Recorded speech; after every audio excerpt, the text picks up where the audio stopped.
Warranty. We had battery connector issues. I'm not going to deny that.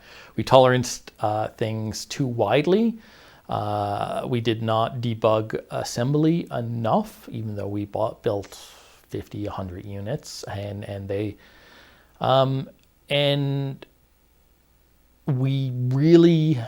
we didn't get enough field testing in various different environments. Heavy road vibrations, especially from the mountain biking side, really caused a lot of battery jostling, and that would cause disconnects, reconnects. All that to say is we tried to follow the Quark model, and that was just make everyone happy. And the happiest way we could make people was double check a new unit, send it out, tell them to bend the contacts. What do we want to do with the old unit? If you've got a friend, give it to them. If you have a second bike, but we won't warranty the original one again. Basically, and we did that on the honor system. And there were some customers we tried really desperately to make happy. But near the end, when we couldn't get modules, it was, I am so sorry.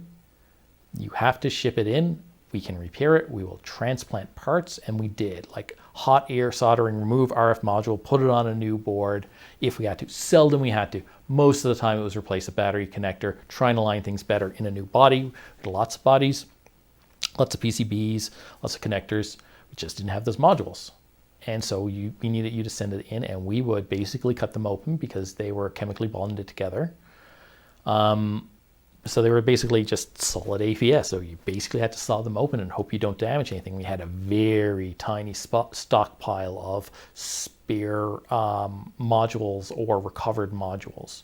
So tiny, by the skin of our teeth. And that's all we could do. So like it wasn't a huge number, but anytime we shipped out a new piece of hardware, we assumed the shipping cost. You paid nothing. And some people were quite responsive to that. But some people, like we had people 18, 19 months out with 3 warranted units. I want a full refund. All right, here's the best I can do. You're well beyond what we would offer for warranty. We are doing our best. We will repair it. If you want to repair, send in those other 2 units we shipped you. We will repair those. I want my money back. So warranty, yeah, I mean, you have to factor that in. And if you don't really have a big company behind all of this stuff, it's going to be, if you're clever, it'll be low percentages, but if you're not, it could be 10%. Now, we weren't at 10%, but we also went above and beyond with trying to make people as happy as possible until we couldn't.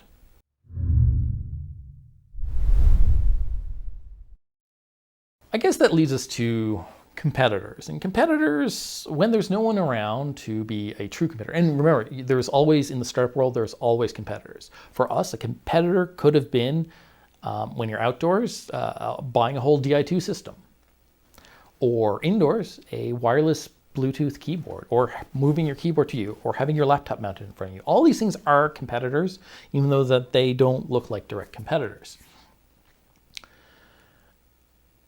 But there's also the value proposition, and a lot of people complained about our value proposition. You just saw that we didn't make any money, and a lot of people thought it was overpriced.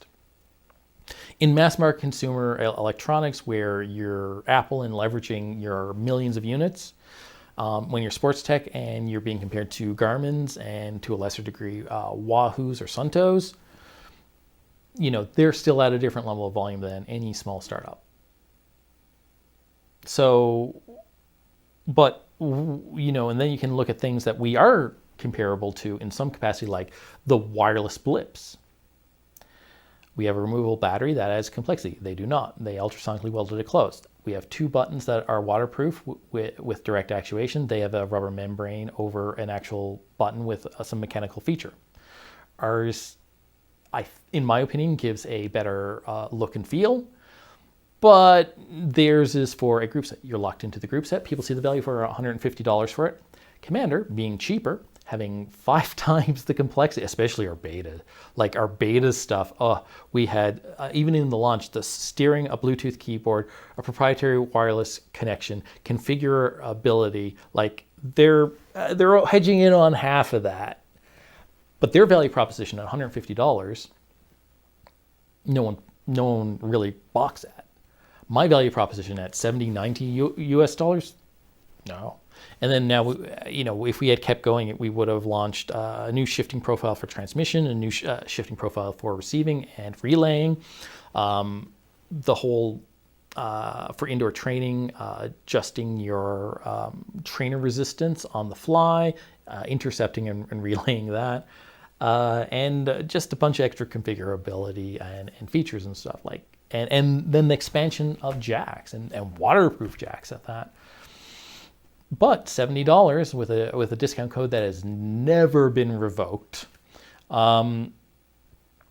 we're seen as low value compared to something like the SRAM Access Blip. And I don't begrudge them their price on that because I understand. But people begrudged me the price for Kommander. And I get it. When you compare it to a $15 mass market Bluetooth keyboard that uses membranes, that isn't tuned, that isn't for use on a bike, that isn't waterproof, that didn't go through all this testing, like that's the problem that was seen. And Zwift gets away from that because they built a protocol that it's not a keyboard. And at $100, you get 2 doodads with more buttons that look more ergonomic, that look more professional, that will come more professionally packed, and they are just leveraging the cost. They probably are barely making money on this thing. I can't compete with that. And that leads me into the last bit of, I did talk to a couple of reviewers and other industry folk and say, what if I could hit $40? What if I stripped out? And the one thing that stuck with me is that even if you hit $40, you lose. Like, even if you can make $40 profitable, you lose. And that stuck with me. And I wouldn't say it stung, but it made sense. And it really kicked into no, it's done. Consumer products are too much of a hassle.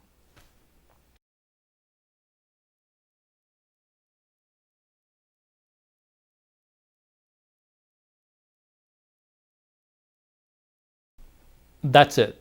I quit. Not necessarily. I'm kind of actually quit the industry, mainly because I'm just not doing any work for sports technology. I'm still playing with stuff, but I've got a few different other areas I'm working towards. And yeah, I learned a lot from it.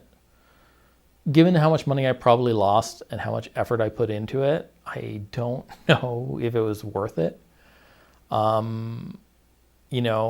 Again, I really truly believe, and from what I've seen in the industry and how many people it takes to do things, we're unique. Not very many people, the number of failed Kickstarters really show you that we didn't take people's money before. We did not take a cent from anyone unless we could deliver. And that says a lot. And I think even though we did that, there's something that we missed in terms of understanding marketing, especially because we're on the engineering side. Really needed marketing business help. And maybe that would have helped stave it off, but I don't think it would have stopped it. But in the end, I learned a lot, but you can't do this. We had another project in development I just spent a year not getting it tooled. I couldn't do it. I couldn't dump tens of thousands of dollars on tooling with what just happened to Kommander. And I'm going to show it off shortly, but it was part of another bubble, the Peloton bubble. And it might still have a market spot, but I think it would have ended up just like Kommander. I would have got it to break even, and then I would have ran out of steam.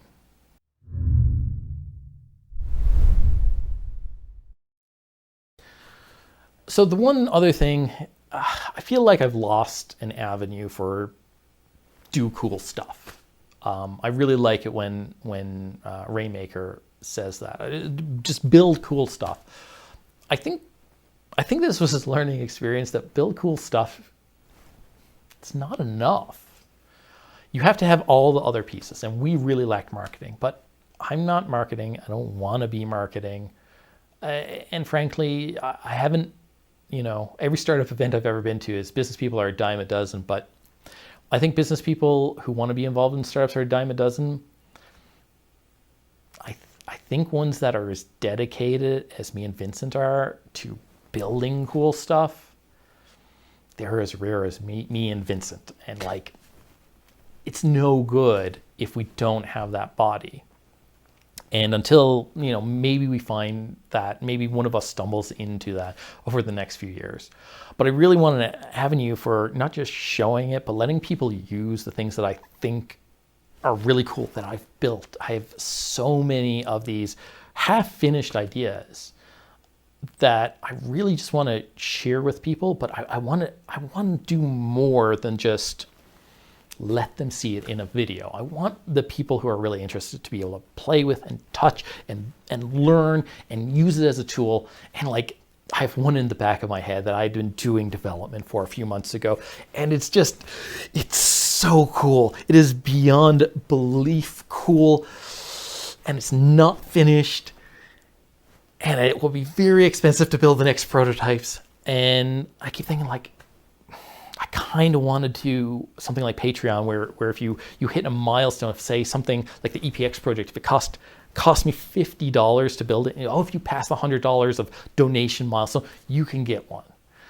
And maybe then it's the battery comes out, and like, you passed the $200 donation milestone, or the $150. Okay, now we can send you the battery, or this other thing. And I want to do that. I want to share it, but I don't think I have the following to actually be pointlessly throwing money at me when I can't make videos consistently. Right now, I should have shot. I wrote up all the points for this, and I wanted to shoot it the day that Zwift announced, and I didn't, because I'm doing consulting to something amazingly cool. And that gets priority. And so I have to shift priorities like that. My free time is variable. Consulting is variable. And I don't know if I could, go 3 months where people are donating to me where I've done nothing.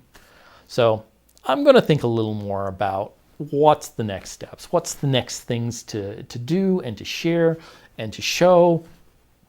And is there a way I can put that in the hands of people that isn't just making it open source, so that someone can go and take my work and do, make a company around it, or integrate it into their own company? I mean, I think long and hard about that before we released the Zwift stuff. I thought it was, the Zwift steering was really cool, and I thought it could do almost exactly what it did in the industry. I hoped for a slightly better response, but it's the don't toy with me. There's a way that the sports technology industry works. There's a reason why certain protocols are still used, why Ant Plus still beats BLE, and it has nothing to do with the superior protocol. But yeah, I mean, if you want to drive engagement and you have suggestions on how to get stuff out there that, let's be very specific, does not involve the sale of hardware or prototypes. That's the key here. Just the accounting side of it alone is the headache. I do not want to sell hardware. I do not want to sell prototypes. I do not want to sell products. But I want to get it out there. So if you have ideas that aren't the Patreon method, open to it, but anything that basically looks like a sale on the accounting books, no dice. With that, hopefully you learned a little about this journey and how painful and stupid it might have been, but hopefully you can learn from my mistakes. I certainly did. So with that, take care.